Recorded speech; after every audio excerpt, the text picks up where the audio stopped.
Hey, it's Brett, and this is Brett and Some Books. Today we're continuing the plot to seize the White House by Jules Archer. This is chapter 23 of part 2. Many veterans posts now started a movement to have Butler appointed administrator of the U.S. Veterans Bureau in January 1933 and sent resolutions to Roosevelt to this effect. Soon after the NRA began, General Hugh Johnson asked Butler to work with him in administering the program. Butler thanked him but refused, explaining, "I don't want to be tied up with anything I don't know about."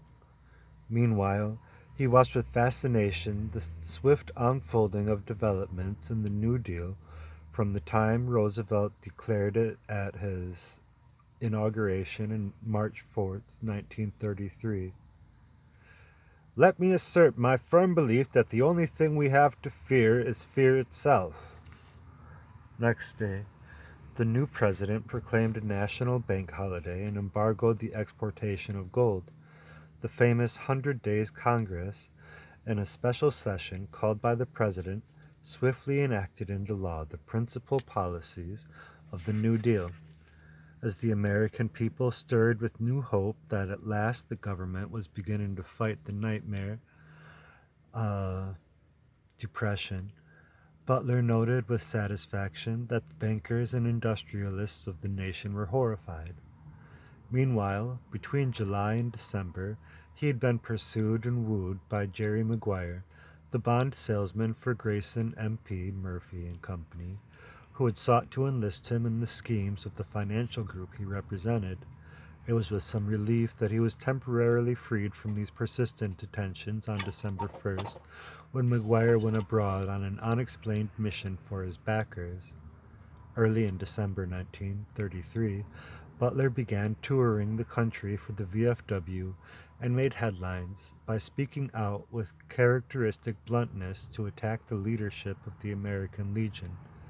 He told a large gathering of veterans in New Orleans that the VFW commander would not sell his men out as the officers in charge of the American Legion have. Sharing the platform with Senator Huey Long, he urged Long to concentrate on fighting for the veterans bonus and forget less important matters. "What the hell do you know about the gold standard?" he challenged Long. "Don't pay any attention to what the newspapers say. Stand by your friends and to hell with the rest of them." Taking Long's political demagoguery at face value, he believed him to be sincere in his advocacy at a redistribution of national wealth, and praised him as a man with nerve enough to maintain a fight against Wall Street. He urged the veterans to make Wall Street pay, to take Wall Street by the throat and shake it up. If they wanted to get the bonus that had been promised them, they would have to organize, to get together, to do as the veterans of other wars have done. It was a fighting speech in the classic populist vein, and it sparked national controversy. The Cincinnati Times-Star, a newspaper controlled by American Legion officials, angrily accused Butler of advocating a soldier dictatorship. Interviewed afterward in Atlanta about his attack on the Legion, he stuck by his guns and added fuel to the fire by stating grimly, "I've never known one leader of the American Legion who has never sold them out." As for the Star's accusation that he wanted a military dictatorship, he replied with a speech denouncing crackpot rightist movements that advocated such a course for America. His suspicions about Clark and Maguire were obviously very much on his mind when he made it. "To many it may seem strange for a military man to denounce dictatorship," he declared. "Generally it is the military men who are advocates of this stern measure. But we do not need a dictator, and we would not have one anyway, because our temperament and traditions forbid it." He made it clear that he was stumping the country only on behalf of the ordinary, forgotten soldier, just as FDR had crusaded for the forgotten man. He told reporters, "I went on the retired list after 33 years of making wars to rock and rock. So many former soldiers came to me with their pathetic stories that I bounced out of retirement. All we soldiers are asking is that the nation give us the same break that is being given the manufacturers, the bankers, the industrialists.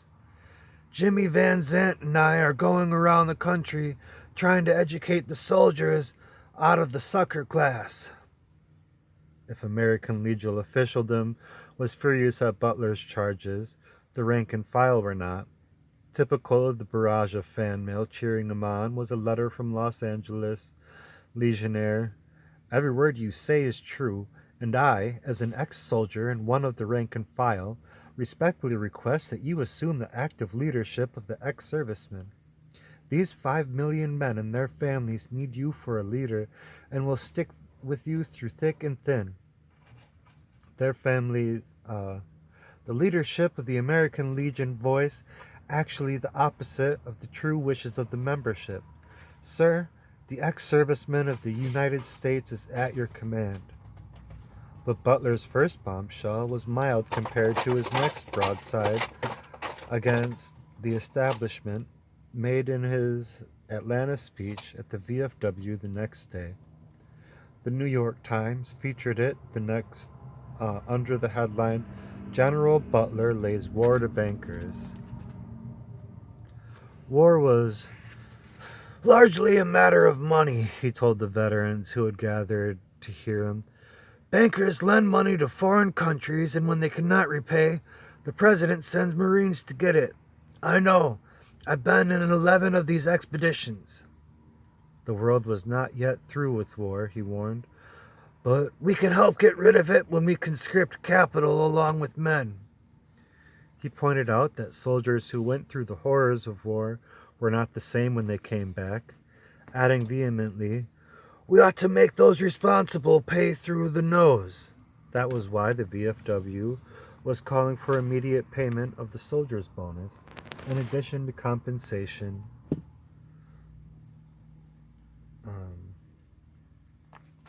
for disabled veterans and pensions for veterans, widows, and orphans. Ex-servicemen were made the butt of the Economy Act by Congress, Butler charged, because the principle of taking care of soldiers is nothing at all but an old age pension to which the nation eventually will come, and the bankers don't want it. He added caustically, if Charles Dawes got $90 million for a sick bank, soldiers ought to get it for sick comrades, pointing out that veterans could muster 20 million votes among themselves and their families. He urged them to use this pressure at the polls to force the decent care of the disabled. If the Democrats take care of you, he advised, keep them in. If not, put them out. He warned veterans not to believe the propaganda capital circulates in the press, which he condemned as largely capitalist-controlled. The paper that takes the part of the soldier, he charged, loses advertising.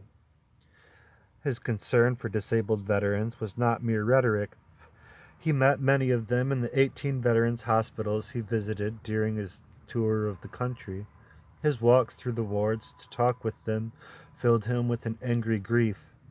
In his days of combat, he had seen many men killed and wounded, but the crushing impact of seeing 50,000 young men gathered together in living graveyards, forgotten by their country, and the people for whom they had sacrificed arms, legs, faces, and minds, moved him to rage against the old men in power who had doomed them to lives of empty despair. 17 years ago, they were the pick of the nation, he wrote grimly. In the government hospital at Marion, Ohio, 1,800 wrecks are in pens. 500 are in a barrack, under nurses, with wires all around the building and enclosing the porches. All have been mentally destroyed. They don't even look like human beings. He added in a cold rage, a careful study of their expressions is highly recommended as an aid to understanding the art of war. On February 19th, 1934, All the disabled veterans in the Veterans Administration Hospital at Albuquerque signed a petition to Butler, urging him to testify in Congress to demand passage of the bonus bill and reparation of adequate compensation to disabled veterans. He replied, "I'm doing everything humanly possible to help with the veterans," and urged them to swamp Congress with letters and postcards. George K.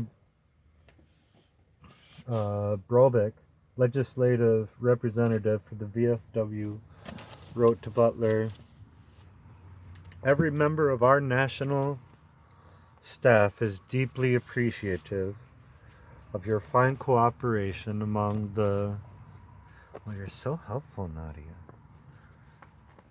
"Every member of our national staff is deeply appreciative of your fine cooperation in our battle for the disabled men.